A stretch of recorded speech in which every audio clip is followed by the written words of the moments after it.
Well, howdy, howdy, everybody. If you know me, you know my name is Tony. If you don't know me, hi, I'm Tony. Um, and where do I even start? Uh, this is something I never ever wanted to have to do, but unfortunately, it happens to a lot of people.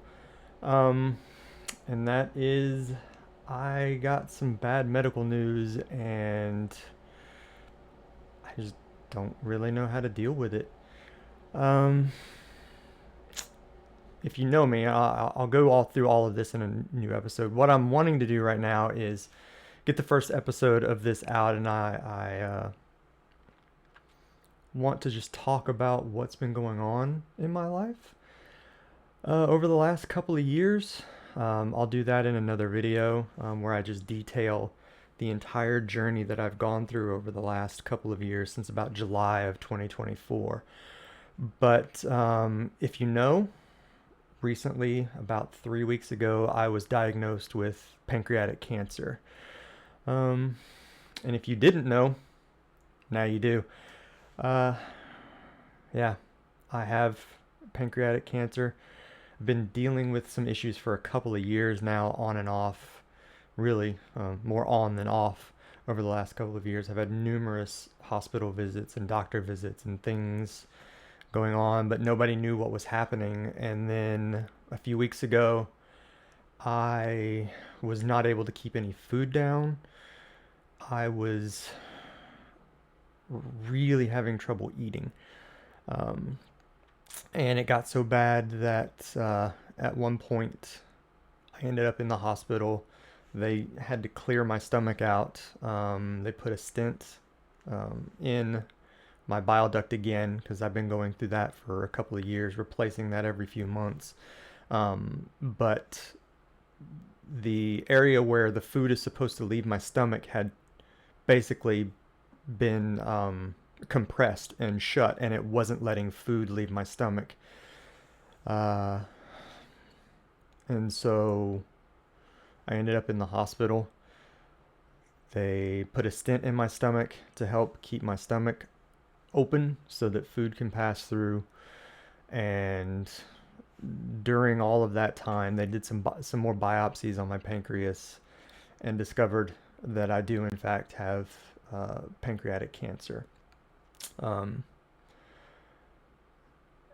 and so, really, I'm starting this podcast series just to sort of document what I've been going through, what I'm going to be going through.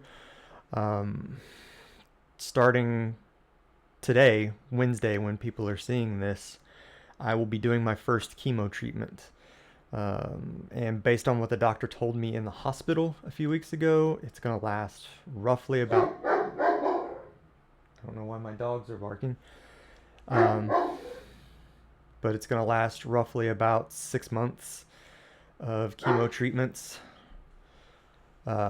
where I have to go in every 2 weeks, basically, and I'll be doing 5 hours of treatments there in their office, and then they're going to send me home with a pump. Now, this could change.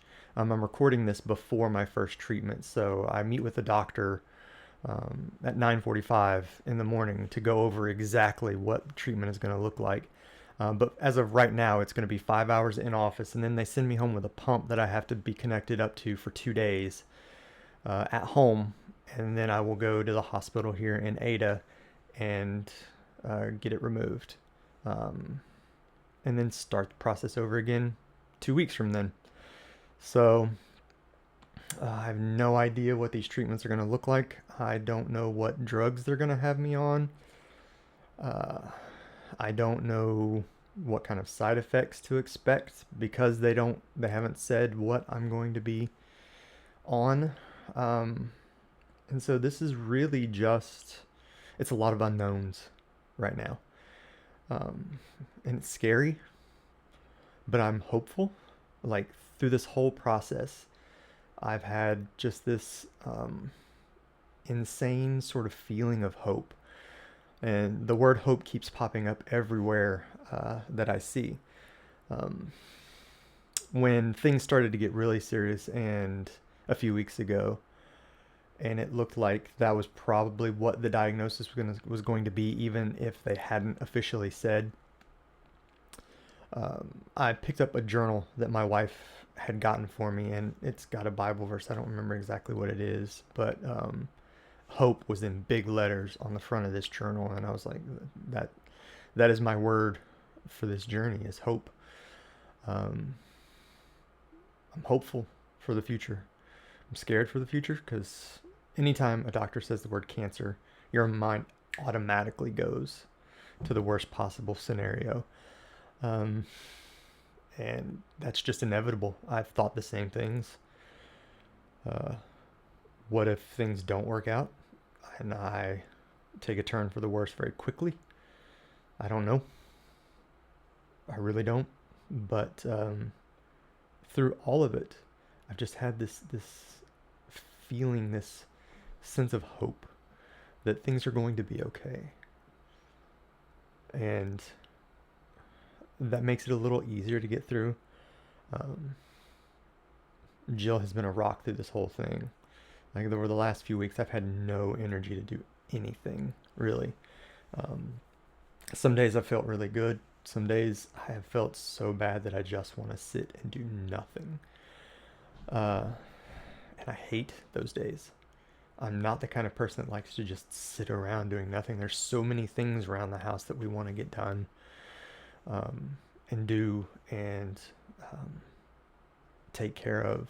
Like the house is not falling into disrepair or anything like that, but it's just projects that we have talked about over the last year or two about wanting to get started. And right about the time we're getting ready to do it, I get sick and I can't do any of it. So, but she has been there every step of the way. She is a documentation machine. She writes everything down. And I don't. That's not the kind of person I am. I listen to the doctors. I'll ask some questions every once in a while. But she has things constantly going through her head all the time, questions she wants answered. Um, she has documented every single thing, every hospital visit, every medicine the doctor has had me on, everything from the very beginning. So that's been invaluable in this process, and it's made things a lot easier. There are things we wish we could go back and do differently. Maybe advocate for ourselves a little more, and push a little harder when things weren't going the way we kind of thought they should have been. But that's in the past, and you can't dwell on the past. You just have to take the information you have now and move forward.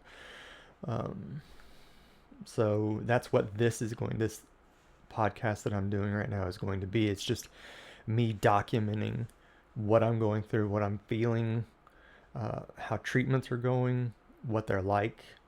Just a chance for me to say the things I'm thinking, to leave something behind for the future that the kids can look back on, um, and see what I was going through. Things I hope to have other people on and talk to them, things that they've gone through, similar situations, different types of cancers, the process of their journey, the things that they went through, the things that they would do differently, the things they wouldn't do differently.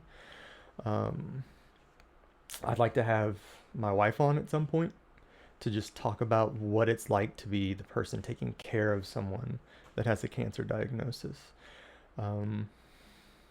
And so, yeah, that's really what this video is about, is just to let you know what has happened, what is about to get started, and what I'm wanting to do moving forward.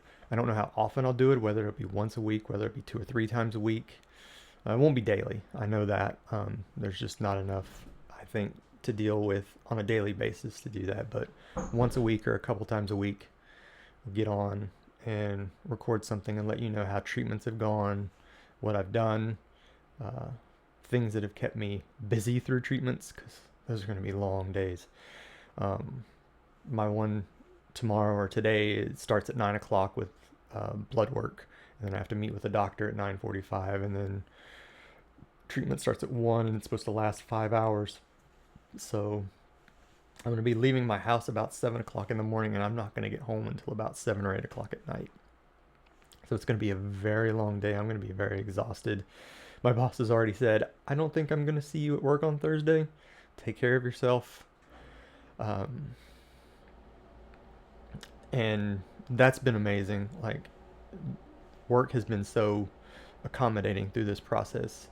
And our church family has been amazing through this whole process. When they got the news, they immediately rallied around us, um, started praying for us, organized meal trains so that at least one thing was taken off of our plate. My diet is so restricted though that it's really hard to find food that I can eat that everybody else can eat.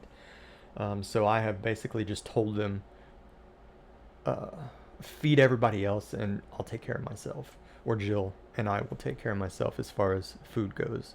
But just having one thing taken off of our plate has been amazing. Um, and some of the guys at church have some things that they're going to do for us around the house. Like we have a pool that we bought, I don't remember if it was last year or the year before that. But I haven't been able to do it. I haven't been able to put it together because I just haven't felt good. Uh, and they said they'll come out and they'll put it up so that this summer the kids will have a place to swim. Um, I can't tell you how much I felt loved by my church family. Um, and I know that they're going to be with us every step of the way as well. So, yeah, that's really it for this one. Just a chance to get the news out there, let everybody know what's going on with me and what's going to be coming from me in the future. So, I will see you guys sometime after my first treatment.